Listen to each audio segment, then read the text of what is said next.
You can't without either overcosting or undercosting the unit. Yeah.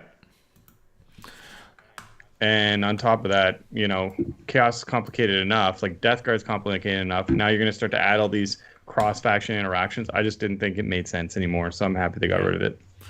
All right, guys. Well, we are live. Let's get a sound check here from C Farsight, who is back. And hey, C Farsight's back. I just hit the mic. Frozen Warrior, new name. Welcome, Frozen Warrior. Who'd you come to see, Frozen Warrior? All right, the sound is good. Francois, Darren, or myself? Neither. He thought this was Best in Faction podcast. Yeah, exactly. Wait, this isn't Best in Faction? Which I was listening to earlier, and Val now hosts. Yeah, Chapter Tactics, you mean? Chapter Tactics, yes. No, he's not. He hosted it once. They're actually the new hosts. Do you know who it is? The Dice Check guys. I thought they were Magic all co-hosting or something. No, Val was just introducing Demeki and Matt from Magic Carp Use Flyer Dice Check. They're the new co-hosts of Chapter Tactics. Okay. Well, if you did come for Chapter Tactics, you're in the wrong place. This is, in fact, CanHammer Podcast, episode 209. Welcome, everybody. There's some cold... give me my break and do it properly so my editing's not so... Well, you just got a whole bunch of cold open material. Yeah. Okay, dramatic pause. Fine. All right, welcome everybody to CanHammer Podcast, episode 209. It is June the 2nd. The stay-at-home order is now finished in Ontario, although all the other orders have remained, so actually nothing has changed. So we have a podcast tonight, and seemingly subject matter materializing from the ether in front of our eyes every day for the last few days. Thank you, GW. We were like, what should we talk about this week? And then all of a sudden, there's all this stuff flying at us from every corner, which we should not complain about. So I got my usual co-hosts here, Francois and Nick. Welcome, guys. How's it going? Really good, really good. Hey, doing great. Thank you. A little story. So for the past however many years I've been doing this stream now, I always assumed that nobody could see me on Skype because OBS was stealing the video from it. And so everybody had to just watch a delayed version of me talking on Twitch, which is really annoying, I can imagine. And tonight, by accident, I just discovered, because I had my camera set up for board gaming, that in fact I could just use two cameras. And now they can see me and I still have the stream camera, which is really annoying because I hate when I discover simple stuff like that years later. So it's really annoying. Now I don't have to listen to Darren and then, just see the delayed video and be like, hey, how's it going, guys? And then. Yeah. It's like, and I've been watching you guys on OBS and that is delayed from Skype. So this is way better. Yeah. So I'm glad I made that technical eureka discovery. We're real professionals here. Nailing it. So stick around. Never mind Dice Check or Chapter Tactics or Best in Faction. You get it here at CanHammer. That's right. So what have you guys been up to hobby-wise? As you can see behind me, I'm up to zilcho hobby-wise because it's all in boxes.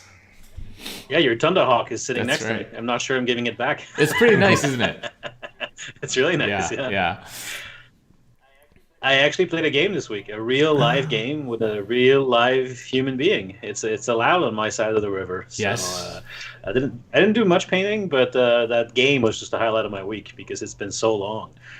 Carl came over with a nice sunny afternoon. We played outside, and he brought his Death Guard. I decided to take a super fluffy, pure Deathwing Terminator list. So every single model in Terminator armor, I did not take Azrael or Ezekiel because they're not in Terminator armor. I took Belial, the Master of the Deathwing, which nobody ever takes, and I took a box standard Psyker in Terminator armor. I almost said Sorcerer there. Librarian in Terminator armor, and all the Terminators, and we had a really great game. I think we mostly remembered all the rules. We did play slow. It took a while to get through the game because you're so out of practice, right? Carl hadn't played since last summer, and I had played maybe 3 times in the last 6 months. So Really nice game. We got rained out, so we had to talk through the final turn, but we worked it out that it was going to be a 1 point win, one way or the other, depending on if I was going to get my final 2 points for oaths. So, we call it a tie, but it was really fun. Cool. Yes, for clarification, Francois lives in Quebec, which is a different province and has different rules. And different nation. Yeah, they are open at this time, whereas we, just across a bridge, are completely closed. So there we go. And so, Nick, what you been up to? Not much. I mean, work's been busy, kids been up at night, and I got my COVID vaccine this week, so I've been a little tired.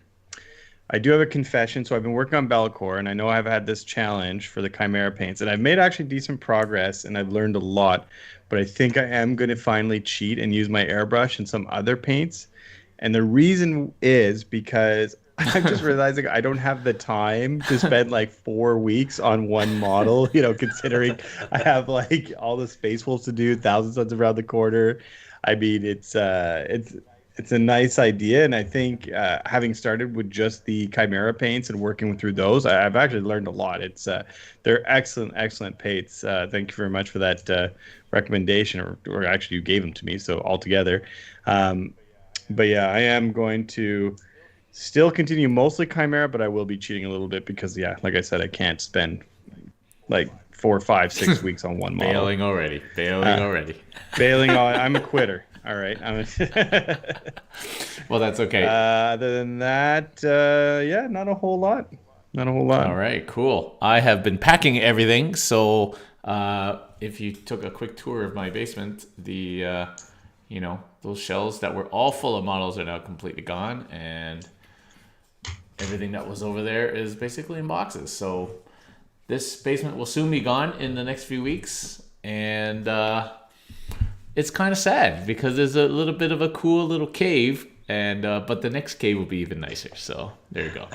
Are you gonna take a sledgehammer to the walls yourself, or let the professionals handle it? No, geez, I jiffy people to like replace light bulbs. So like, yeah, I'm just I don't even know why I have a toolbox. Like it's just not a thing. All right.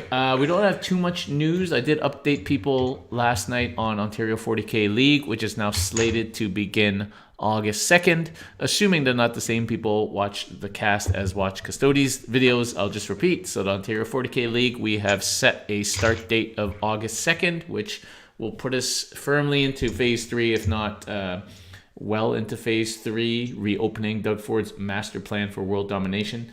And we hopefully will be good to go instead of keep pushing it back over and over and over again. If you have already registered on BCP and paid your money and you want to stay registered, then you don't need to do anything.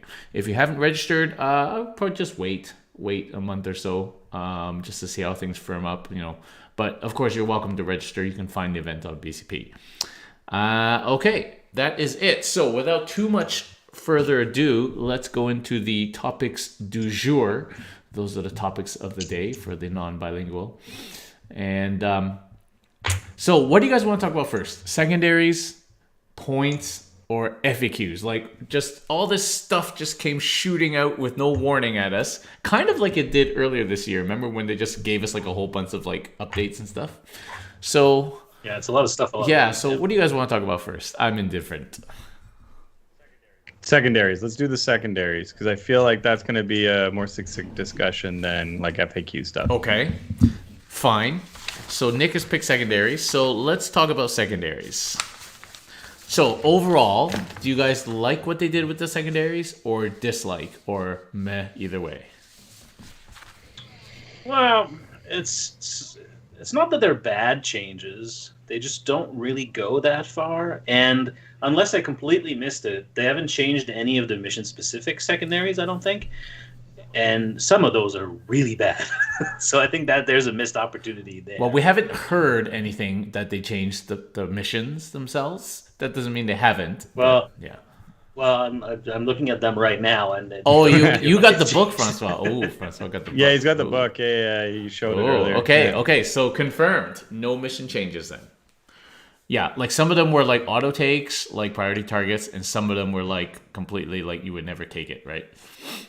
like Raids, where you had to go in your opponent's deployment zone, spend a whole turn trying to burn their objective or whatever. Yeah, So I I know. need to look through them more carefully, but at a first quick glance at those missions, it doesn't look like they've changed anyway.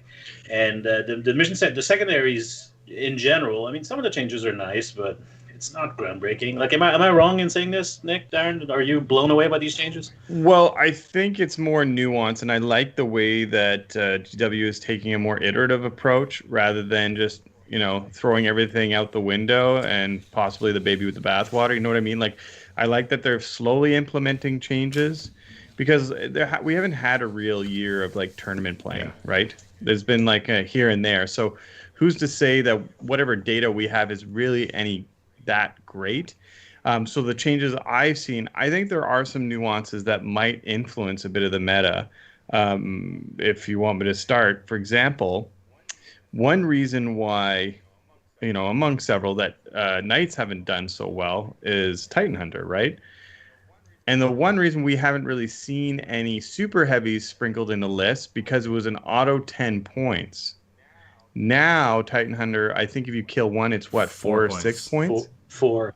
Yeah. So I'm wondering, are we going to start seeing super heavy sprinkled into guards lists? Are we going to start seeing knights sprinkled into Imperial or Chaos lists? I mean, that's going to be interesting. 3CP. I'm going to say no because it's 3CP and you don't get command benefits. So it's like, I mean, they're still a tough chassis. They won't reward the opponent any points, any mission points to destroy it, and they have some pretty significant guns. So I don't know. I feel like maybe that's something we might be seeing. I mean, it's definitely not something that you're going to get so overly punished for that you'd never even think of doing it anymore. So that's progress. Yeah. Well, I mean, that's what I mean. Before it was very easy decision. Like at 3CP, you don't get command benefits, and the opponent kills it, you get 10 points. Like, so no reason. But now the opponent kills it, they get 4. So essentially, they're not going to be taking that secondary. So you won't be getting punished mission-wise for at least splashing in a super heavy. Maybe I'll need that Thunderhawk back, Francois. Yeah, that gun is pretty good on the top. Yeah. The change to while we stand we fight, I think is one of those really like edge cases that can have actually a really big impact on some armies. Maybe I'm stealing Darren's thunder there, but the way that they've reworded it is that if you split your unit, like if you combat squad it or Unleashed Alliance with it, now you don't get the full reward for having like one model left or half the unit left. Now it goes down to 3. Like, so they've done these incremental little changes that are by no means groundbreaking, but certainly add a little bit of nuance to the way these. So I agree with you, Nick. I think it's iterative. So the Warlord thing basically took 2 rounds of changes to get rid of. Right, the first slate of Warlord was shit. Then the second one was just also kind of shit, but slightly better. And now they're just like, okay, you just get a bonus point with Assassinate. So it's like, so they're not just cutting and slashing all the time. And, they've changed all the names, but they're all just reworkings of the old secondaries, basically. I also like that many of the secondaries that were all or nothing are now progressive. I think there's actually only maybe 1 or 2 all or nothing type secondaries now, which I think I prefer versus the like 0 to 10 swings, because I think, I don't know, that almost a bit of luck involved in that, right? Less grind. And I also like, I like what they're trying to do to the psychic secondaries, although I still feel like that is the worst set of the, of the categories, the psychic ones. And well, we have the 2 big psychic books around the corner, so we'll see what happens, because I'm wondering if they'll have specific faction secondaries that are psychic related. You would guess hopefully. I mean, that would make sense, but I guess we'll see. Certainly, Abhor the Witch is still punishing. Abhor the Witch plus Assassination combo is still very good, with the extra point for the Warder. Like that's still a lot of secondaries that those 2 factions are giving up. And Pierce the Veil still sucks. Psychic Interrogation, I think now is actually harder because you need visible, even though it's a longer range. And that will definitely depend on the terrain density of a board. And Warp Ritual, again, more progressive now than all or nothing. So we'll see how that ends up. There's also other ones that are like, well, we said nuance, like Stranglehold, which I think was domination before. Yeah. So domination on the 6 objective missions, you'd almost never take, right? Because you'd have to have more than half. Now it's 3, and the other opponent has less. So you actually, if you think you have a good opportunity of holding 3 and then killing off the opponent, like off of one of his objectives, that could be a pretty good one for a lot of these style armies. Like I know, like for example, Death Guard aren't good at killing a lot of different units, but they can kill one unit. So and they can hold objectives. So maybe Death Guard, that's going to be a big boon for them. They're going to be able to score a lot of additional secondary points because of that. So I know It is very iterative, but I'm very interested in seeing how this might tip the balance a little bit at those top tables where nuance does matter. Yeah.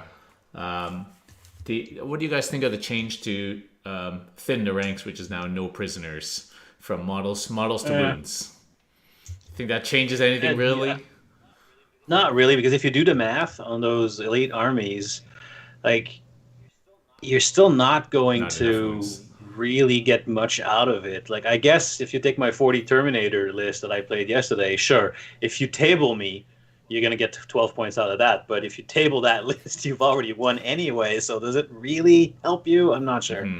Plus, it's I have to see. Happen. I think it's going to be more so something like White Scars, Blood Angels that have a lot of 3+2 wound models on the board.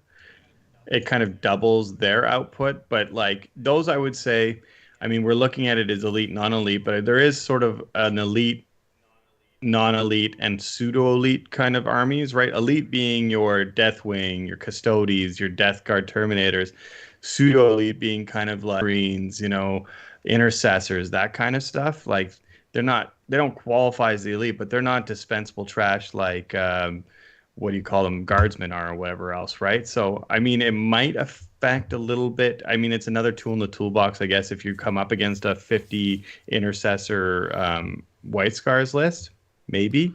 I don't know. We'll see. In fact, I think maybe that now we're seeing Sisters and Orcs, and then so eventually we're going to see Guard, Nids. We're seeing the big Horde armies now starting to get their books. Maybe, in fact, this was changed to help them. Oh, that's a good point. So because it excludes vehicles, monsters, and characters now. So it's like, well, they're one wound, so it doesn't matter whether it's wound or model for them anyway. They're still bleeding, these points. At least now it's a little bit better. Now they don't give up the vehicles, monsters, and the characters. I don't know. Well, just a theory. That's a good idea. Yeah. For Guard in particular, having all of your tanks, and you'd usually have a lot of them, each count for 1 point for that, and then stack would bring it down, was a real feel bad. Yeah, or Tyranids and all the monsters, right? Yeah, exactly. Same deal.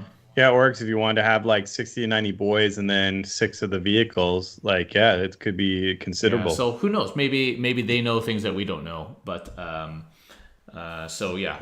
Okay. So Goonhammer, before we move on, sorry to interrupt you.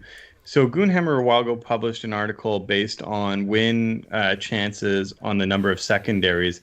And it was basically you were starting to hit the 60 to 70% chance of winning a game based on scoring like 9 or 10 points per secondary.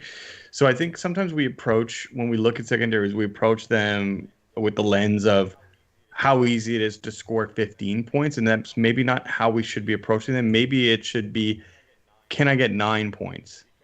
Because if for each secondary I get minimum 9 points and 40 on my primary, I'm actually in a good pole position to win the game. And I think that's where some of these are coming, might find themselves, right? I'm not going to get 15 on this one, but maybe I can get 9 or 10. Oh, for sure. Like when you look at secondaries, I think you're looking at 9 or 10.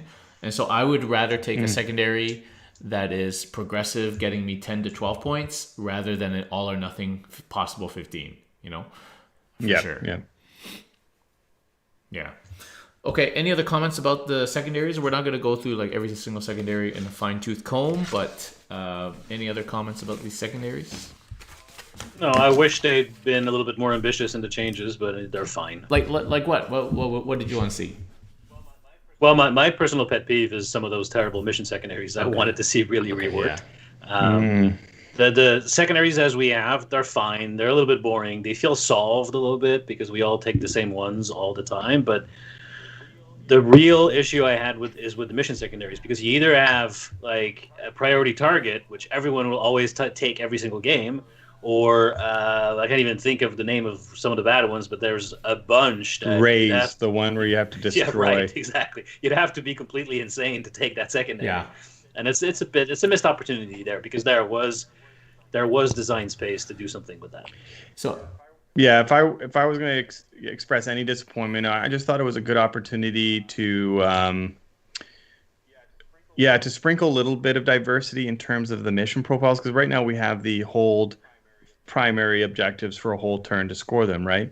Who's to say that you can't have a half style system where you hold it at the end of your turn? You know what I mean? Like, you could diversify the way missions are scored a bit to add a little bit more diversity. Obviously my vocabulary is lacking. It's not diverse. But yeah, it's not diverse enough, and it's a diversification. But of course, like I said, I think it's iterative. I mean, this last year is a bit of a mulligan, so I actually do appreciate GW taking like a bit of a slower approach, because the more variables you introduce into the system, the less likely they're going to be able to adjust appropriately, right? Which is why I think they actually don't really adjust 8th book points. I mean, we're going to move into that discussion, which is why I don't think they're adjusting their points all that much, because it would just be another variable that they would introduce into their balancing system that, I mean, I don't think is worth it. But anyway. So the one interesting thing that maybe interesting or missed opportunity, or I don't know, but they didn't either address or change any of the codex specific secondaries at this point. Well, we're going to get to the fact, but there was a very small change in the fact coming up. But not to, the moment or the, the bugbear secondaries that people have been going on about that make people want to ban them. Not a comment or anything about those, which is interesting. So who knows?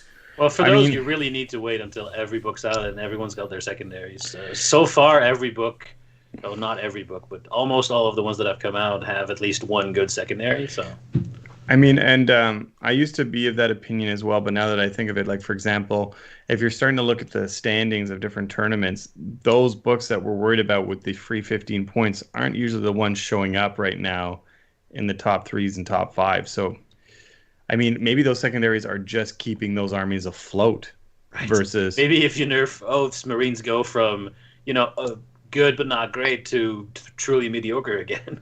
Yeah, same thing with Dark Angels. Like, it hasn't been weeks and weeks or months of Dark Angels hitting number 1 despite having 30 free secondary points. It's been, maybe one Dark Angels in a pole position in the last week or couple weeks. In Australia, there was a Ravenwing list. It's not like burning up the scene, right? So yeah, I think you have to consider that with regards to, the overall impact on the meta and stuff like that. I mean, it's not easy, right? Yeah.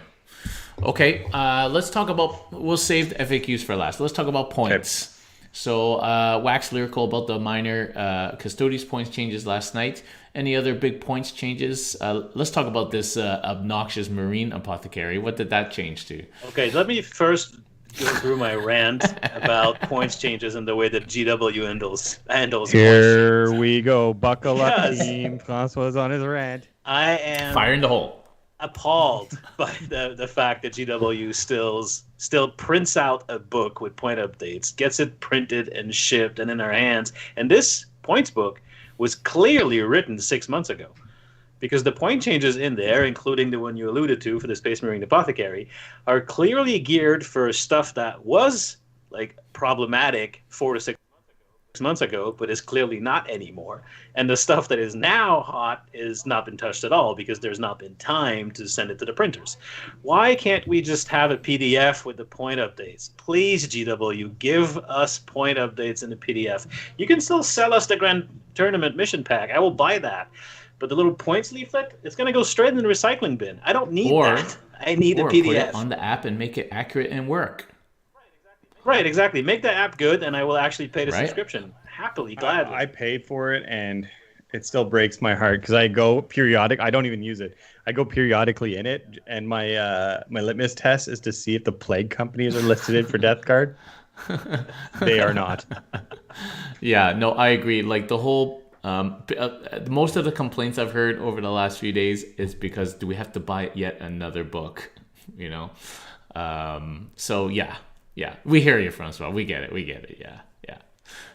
But yeah, there's a few of these points updates for. I'll talk about the Space Marines because that's my area. But the Apothecary went up 20 points for the Master Apothecary, rather the upgrade.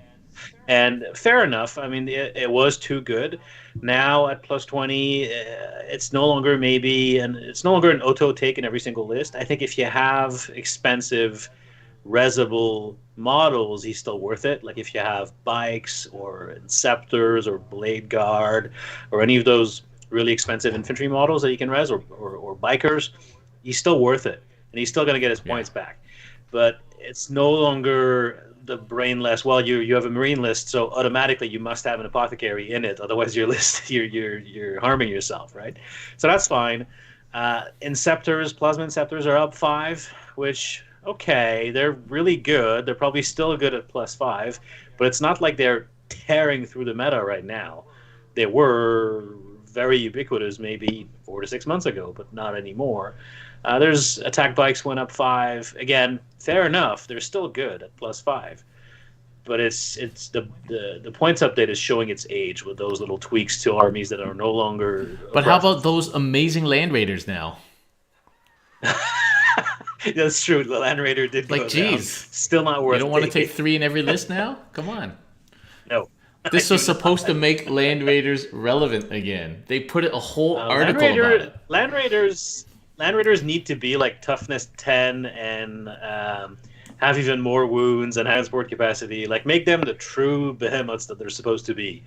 But in their current form, even with the points reduction, I maybe someone will win a tournament with Land Raiders. I don't know, but I personally don't think they're worth it. If you made their las cannons like AdMech las cannons, and okay, that would be you a step gave in the them right a direction. 4-up invuln instead of a 5-up invuln, boom, worth it. Yeah. And make them toughness 10. Nah, even the Mastodon's only toughness 9. How many points are they? 265. Because you're also paying for transport capacity too. So, but yeah.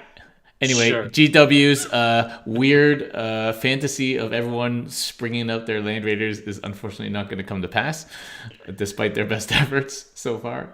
But you too can support a poor Space Marine player suffering through these times by subbing to CanHammer's Patreon. For only $1 a month, you can help poor Francois as he struggles through these changes. Okay. What else we got change wise? Should we mention the Drukhari then? That came in the FAQ. Yeah, so Drazar went up 10, I believe. He's still ridiculous. He's still really good. It's a big deal though because of the we stand we fight point threshold, because there was enough stuff that was right around there that you could work around it.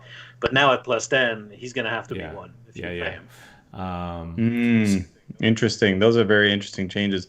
The Raiders are up 10. Up 10. Yeah, still worth it. That's no big deal. Yeah, definitely. You're still going to take 5 or 6 Raiders even up 10. Probably 5 instead of 6 now, but yeah, maybe like you lose 1. Yeah, and even then, you could also just lose your second Succubus or whatever. Like there's tweaks which you might based on the fact based on the fact that too was changed in the fact. Okay, cool. Any other changes that we need to know about? Did Chaos change? Points wise for Chaos, to be honest, Death Guard did not. Right, of course, because the book is too. Thousand Suns did not. I did not look over at Chaos Space Marines because who cares about those nerds? I didn't see anything for demons, but I didn't really look through it too closely either. We did get Bellacor's points in that update. So 360, which is interesting. But we don't know his rules yet. Well, we know some of his rules, and from what we know, 360 seems tasty. It seems like, usable. I mean, he's got a 4-up invul. You can't reroll to wound against him, and he's -1 to hit or something like that. There's I forget what it specifically was, but he didn't look like Mortarion tough, but he looked tough, and he's less than 18 wounds, so he can hide behind obscuring terrain. Depends how big his wounds are. Yeah, they're fairly big, right? So I mean, it's not like turn it sideways. He's got a shimmy.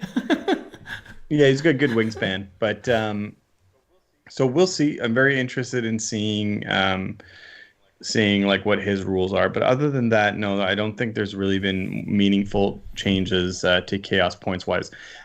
Fact wise, oh boy, buckle up, chaos Okay. players. Yeah, the points update. I guess we can wrap up the points update in saying that there wasn't anything earth-shattering in there. Like it was a again, it's maybe a missed opportunity, maybe a well, let's just wait till all the books are out because now they're finally starting to ramp up production again, and so books are going to come fast and furious. So, okay, maybe there's no point in changing massive stuff points wise when we know that over the next 6 months, like 10 codexes are going to come out. Well, I want to.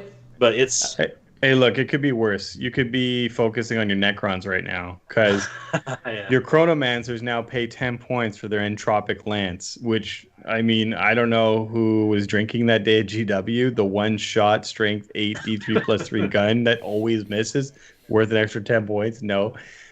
Your Tesla Immortals are down 1 point, so we're not going to be seeing them everywhere anyways. And I think those were the meaningful ones for a few of the Necrons. things like the Doomsday Arc went down a tiny bit. It's still not Yeah, worth 20 thinking. points, but it's just D6, D6, and the second you move it, it's a crappy gun. Like, So I got two things I want to talk about before we jump off points. Number one, orcs we know now, boys T5, minus oh one boy. AP, and Yeah. presumably, if they're one of the newest books coming out with all the timing in this book, still going to be 8 points per model. Well, maybe Except not. the new units are not in chapter approved. So those might not be the points reflective in the new book. It's hard to judge based on timing, right? Because this came out like because COVID's upset really what they had planned to release, right? Okay, so what do you think orc boys should be in their new book? 10, So 2 extra points per model. 9 or 10. But I wouldn't go. I definitely wouldn't go like with a massive increase. 8 feels maybe a touch cheap, but it wouldn't. Also, I don't think it would be game breaking either. Like they could stay at 8. They could go to 9 or 10. I think that I feel probably 9 or 10, yeah, somewhere around there. I mean, yeah, 9 or 10. And then their bigger cousins, the Primaris orcs, the Beast Snagas or whatever they're called. Maybe Probably like 11. Maybe they go 11 or 12 because they have the strength 5, and that's actually pretty big, like strength cutoff there for wounding stuff. And it depends on what strats they have. For example, 9 or 10, I would say 11-point orc boys if they still have green tide. If they don't have green tide, then 9 or 10 orc boys. 11 points. Oh, it's getting expensive for no armor save. Yeah, it's Well, maybe I a mean, bit- but they might have the Mad Dog nearby. They might have the Mech. So they could have a 5-up, 6-up. Who knows, right? A 5-up involving a 6-up feel no pain. Yeah. we'll have to wait and see what strat support and buffs they get, but somewhere in yeah. that. Like I don't think they need to be raised massively. at all. Okay. No, I don't. Well, my favorite change of the points changes was, of course, Riptide's going down 1 point. Yes. That's gonna save the entire army. Take that, Riptides. Okay. Is Richard Siegler emailing the TOs at ACO and being like, please implement these changes? I need to save the 1 point on that Riptide I'm bringing. So I can take an extra strength 5 fire warrior. That's right. Okay, cool. Let's move on to FAQs. Now, before we talk about specifics, one of the weird things is they updated a whole bunch of FAQs and erratas, but some of them actually didn't have any updates, and like no magenta paragraphs, and which is weird. So don't be thrown off if you look at your, whatever War of the Spider, for example, and there's nothing different in it, but it says it's updated today. Okay, what do you guys want to talk about first? Okay, this time I will give GW props. I've been kind of bitching a little bit about the points update and about the secondaries. This FAQ is beautiful. I love it. I love everything about it. Okay, give us an example, Francois. Well, they solved a lot. Well, there's obviously the Drukhari, the way they handled the Drukhari. Yeah, let's talk about Drukhari. Yeah, I think is really well done. So we've already touched on the point changes.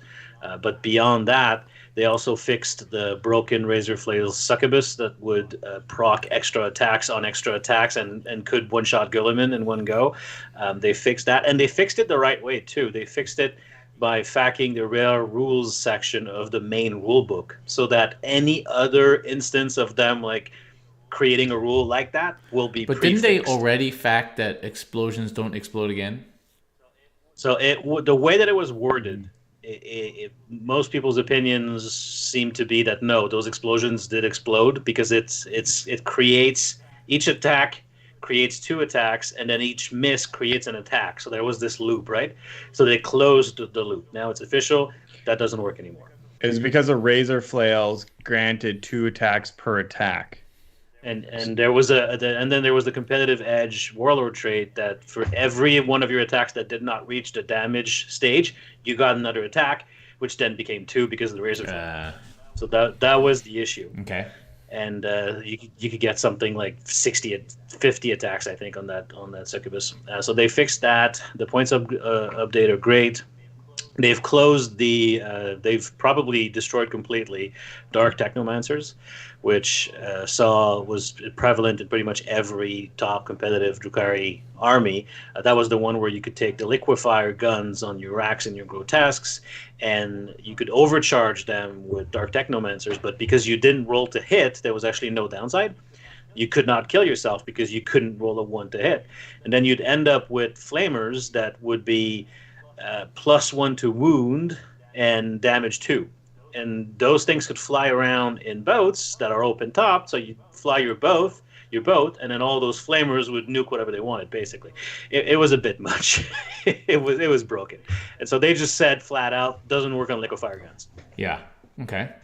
And what I like about those changes is they've addressed the main issues, and they've tweaked the points, but with a light hand. So they haven't overreacted and made Drukhari worthless now. They're still going to win tournaments. They're still very good. But the overly broken stuff has now been fixed. Okay. Sounds good. Sounds good so far. Nick, why don't you talk us through the whole fight first, fight last, fight second last debacle? So this is funny because so I'm in the WTC Canada Discord, and we were talking about this whole issue. 2 players were kind of discussing how it was handled based on the game they had last night. And so I was this morning looking through the different rules and cross-referencing the rare rules with the charge rules, blah, blah, blah, to come up with how to resolve this with charging. And the big sticking point pre-fac was that charging, it was debatable whether charging was just, yes, you fight first, but the rule wasn't that you always fight first. Like it wasn't a rule that let you always fight first. You just fought first by virtue of charging. It's a weird nuance. So that was the big hang up. So now GW clarified that charging and other similar abilities count as a rule that counts as always fights first. Similar for other ones for always fights last. So essentially what that means is if, say, for example, if a unit charges and they get put on always fights last, then they count as neither fighting first nor fighting last. And at that point, what would happen in that situation, it's the person whose turn it isn't would pick the first unit. However, in a situation where either both players have always fights first or always fights last, it's the player whose turn it is that chooses the unit. Now, this is a subtle bonus. It's a subtle buff to Death Guard because they have one of the few units in the game, the only one I can think off the top of my head, that both cancels charging specifically and has an always fights last ability. So it's one of the few units that would be able to make a charging unit always fight last. So I feel like, first of all, that we need another CanHammer meme diagram to explain this. And second of all, that I feel like they should have just left this mechanic alone in the game. And they've made it overly complicated, and it's just very cumbersome. And they either need to rework that whole mechanic of fighting and who fights and when they fight. Well, this is an issue since they got rid of initiative, because it was clear with initiative, right, who would be able to fight first, because it was just you had these numbers that would dictate like the order priority. But now it's a little kind of less clear. But honestly, it's lengthy and it takes a little while, but it is, in my opinion, clear now how this works. But it was very clear until they started fucking with it. with abilities and strats, and then it became ridiculously convoluted and unclear. And part of the problem is they're handing out those fight last abilities to All over the everyone place. now. I feel like they're way too liberal, in And who they're giving all written access to that. slightly differently. Like the Sisters preview we saw, they're gonna have a fight last now. And It's like if every it's book must worded have a one. little bit differently, then that opens the door for all sorts of things. Well, the FAQ entry addresses those. And then- actually. It says fight first is all the fight firsts are the same, all the fight lasts are the same. Doesn't regardless matter. if it says it's eligible or not, or there was something about whether it states it's eligible or if it's not eligible. I'd have to reread it. The big point that I looked at was whether charging counted doesn't always fight first, and it does, and that cleared up a big issue with charging's interaction. And then you with still that. got books that are in 8th that were all written completely differently when the system was different. Then you've got things like Stooping Dive, which didn't really work that well in 8th as it is, and now it's totally messed up. So it's like, anyway. So hopefully, that I agree, this FAQ does help. It'd be nice if they would have put it in like a little flow diagram or like a, Yeah, I mean, for sure. I think maybe a supplementary kind of, you're right, process chart would have helped. like a process mapping or some engineering maybe thing. you're right. Maybe Goonhammer will do it now. I feel like that's like coming out tomorrow. Like somebody's designing probably. it right now. So they hopefully cleared up all the fight first, last, second, and second last problems that people were having. So let's talk about this Dark Angels FAQ because so there's a lot of arguments going on recently of if you move but you end up in the same place that you were on before. Right, so the issue here is with the Dark Angels secondary called Death on the Wind, and it's a Raven Wing secondary where if you kill a unit with a Raven Wing unit that has moved 12 inches or more, or charged, I believe, you get 2 points. And this is obviously, if you have a mostly Raven Wing army, a very powerful secondary, especially since it used to be that you could just say, well, I've moved 6 inches this way and 6 inches back, and now I'm in the same spot, but I've moved 12 inches, which, as the rule was worded, was perfectly legal. Maybe not intuitive, but perfectly legal. Well, now they actually said, no, you have to end up 12 inches away from where you started. You have to displace. Yes. And that's the perfect word they use for it. But literally, like half an hour after the FAQ came out, there was threads going up on the TO forum saying, well, now people say that I can't just move and be where I am and get my jink and all this sort of stuff. No, that's not what they say. That's not what the fact says. So it's like... For the purpose of jink and stuff like that, you're still fine there. It's only for those instances that they singled out where there's a minimum distance you must travel, right? And for Jink, it just says you must have moved, but it doesn't say how far you have to move. So you could say I've moved a micron, right? Then you'd be fine. Meanwhile, that specific secondary had a distance included, and so now your base must be 12 inches away from where it was. Now, there's some funny interactions there because, for instance, models would fly, they ignore vertical distances, so you could fly up on something and still be near horizontally where you were, but be 12 inches away. There's also an issue with, well, if my bike is going around an L-shaped ruin, I have moved 12 inches, but I have not displaced 12 inches, so then I don't get it. They did mention Pythagoras. This is what you get for screwing with it. This is what you get. They did mention Pythagoras in their article. And for that one, it's specifically calling out the shorter charges to raiders' hulls. Yes, but it's the same the people problem, who were arguing that Pythagoras. were in such bad faith. Like, these are the people who give the hobby a bad name. The people who said that you could charge shorter than 9 inches with a deep striking raiders are bad human beings and they should feel bad. And clearly GW agrees with me because they specifically called them out in this fact. Yeah, but that's going around the corner but not actually displacing 12. That's also Pythagoras. Well, exactly, and it doesn't work. You won't get your secondary points if you do that. But that kind of sucks. It is a nerf for that secondary, but I think, and I've yet to test it, but I do have a full Ravenwing army to complement my full Deathwing army in the works right now, and I'm going to be playing it very soon. I still think that if you have a pure or almost pure Ravenwing army, you're going to take that every time anyway. because it's really good. Like you're gonna, kill 5 units and you give you 10 points. It's really really good. Yeah. Yeah. Okay. Cool. So, what other knowledge was clarified and crystallized today in these FAQs? Well, there was a big shake-up to Chaos. Tell us about it. So, I'm going to preface this by saying that any Chaos player that did not see this coming had their head in the sand. Honest to God, I don't know how vocal, I can't remember publicly I've been about this, but I know with any discussion talking competitive Chaos, I mean, it depends, right? I haven't been able to play in tournaments, so obviously I'm not that motivated to like super min-max Chaos by incorporating warp time or whatever, so I've focused on Death Guard. But anybody that has like made purchases based on this, I feel like you had your head in the sand. So what am I getting at?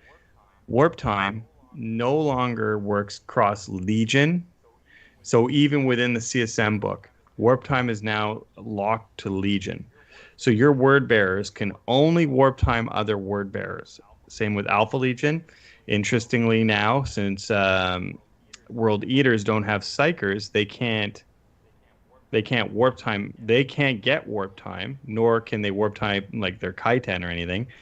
And now Morty can't get warp time because Death Guard don't have access to that spell.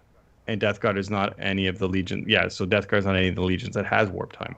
Thousand Suns, however, have had their warp time adjusted to the Thousand Suns Legion. So what does that mean? Well, it means those detachments of word bearers for the undeniable warp time to warp time Morty doesn't work anymore. You can't splash in. Well, you can splash in Aramon, but not for the purpose of warp timing anything else that's not Thousand Suns. Same thing with any of their other things. So like that's a big shake up to Chaos Soup lists. And I feel like since the day I cracked open the Death Guard book, I've been saying that this is where it was going. And I think I've even said on this chat. You have said it on this podcast, yes. Yeah, on this podcast that wait for warp time to become Legion specific. It will come. I don't know when. I thought it was going to come with the CSM book, but it's here. So I don't personally feel bad, and Chaos players are going to hang me for this, but I don't personally feel bad for Chaos players. Like the pre-discussion we've had, you can't balance books based on these cross-faction synergies. Like, how do you balance the points of a Death Shroud unit, knowing now that some other book can double their movement every turn, right? So I personally think it was a good change, and I've used Warp Time plenty for a long time. So that's a big one. I think that's the biggest one for Chaos. Chaos in general. I mean, there were other ones, but I think I'm a little tired. I'm forgetting. That's the kind of the big one shaking it up. Death Guard specifically, and this is a thing that's going to apply to a lot of other units. Similar to the discussion where GW has clarified the rules in a clever sense. Instead of going specific to the unit, they went specific to a core rule. They basically said that instead, difficult ground, instead of subtracting 2 from your move, they're subtracting 2 from your move characteristic, which means that now triggers Death Guard's inexorable advance ability. So now Death Guard infantry, such as Poxwalkers, Plague Marines, and Terminators, no longer suffer the -2 if they go through difficult ground. So I think that's actually a pretty big buff for Death Guard, and especially if you've been playing mono Death Guard like me. And on top of what we just discussed with happening to the Foul Blight spawn, I think these are pretty decent buffs for Death Guard. And I'll go into that more tomorrow during my stream. But yeah, I think those are the big ones for Chaos. So speaking of difficult terrain, there was a thread on the old popular TO forum today asking, Necron Raids can move freely through terrain, but it never says that they move over the terrain, which is what the difficult terrain rule says. If you move over the terrain, you get your -2. So do Necron Raids suffer -2 for going through difficult terrain? As written, I would say yes. But they're not moving over the terrain, they're moving through the terrain. Anyway, that's just a tongue-in-cheek. Look, this is the kind of things you have to deal with. Yeah, no, I get it. I mean, I can't speak to running an event. Just me at the table. Necron player came up to me, said, I think my Wraiths can go through the terrain and not suffer the penalty. I'd be like, sure. because in Spirit that's really what the rule's supposed to be. They're supposed to be able to ignore terrain. So, I mean, I wouldn't be too hung up about it. But I mean, the TOs will rule it as they see fit. So I also agree with this change. I think in the spirit of Ninth, where there's much less souping and cross faction interaction and penalties for going cross faction, I think such a powerful spell as Warp Time, maybe one of the most powerful spells in the game, it being not something that you can literally affect the whole of Chaos faction, So I agree with that change, and it was something that was very abused, obviously, by Chaos and Chaos Soup playing and stuff like that. So I think that's cool, and it totally in the spirit of what they've been trying to do with Ninth. So interestingly, Morty can't get Warp Time, right? And that was a big problem, right? Because you could just slingshot him into the enemy's deployment zone turn 1. Magnus still can't get Warp Timed, because 1,000 Suns have maintained their ability to cast Warp Time. Yeah, but Magnus sucks, so that's okay. Ratty. We don't know. He might get changed. Where's Ratty? Is Ratty in the chat? Oh, it's just trolling Ratty. Okay, cool. So, any other FAQs we want to talk about, guys? Those are the big ones. Like they cleaned up a few, like what actually counts as stationary. Like they cleaned up stuff like that. I think it would be pretty boring to go through all of them right now. People can go look them up. But all in all, it's a good fact. They closed a lot of loopholes. It feels like they just tightened up the game. I'm really happy with it. Yeah, I'd be really happy going into the next tournament with this fact. I'd feel good. Like if I went up against a DE player, I'd feel better about that succubus not existing. They're paying a little bit more points for the raiders, that there's been these little kind of adjustments. I'd feel more confident now to handle the fights first, fights last. Yeah, I think it was actually really good. Again, iterative, but meaningful. Yeah. Okay, so that is good. Ryan Pippi, welcome to the chat. Totally noticed my Ratty troll since he literally trolls every episode of Custodes Tactica. So there you go, right back at you, Ratty. Okay, so that's cool. So I hope people do appreciate that GW is so responsive these days. There's a feedback noise somewhere. Oh, that fixed it. Okay, and people kind of forget what it used to be like, where ITC had to come up with like a 50-page FAQ to fix problems like this. So people should be happy about getting pretty regular well. In updates. Warhammer Fantasy 8th, people would have a book for 10 years with no facts, and you're just like, okay, this is how I'm gonna go. I mean, this is how we're gonna roll. That's it. Yeah. All right, so that's it for tonight's cast. Thanks for joining us again tonight, Francois, Nick, as usual.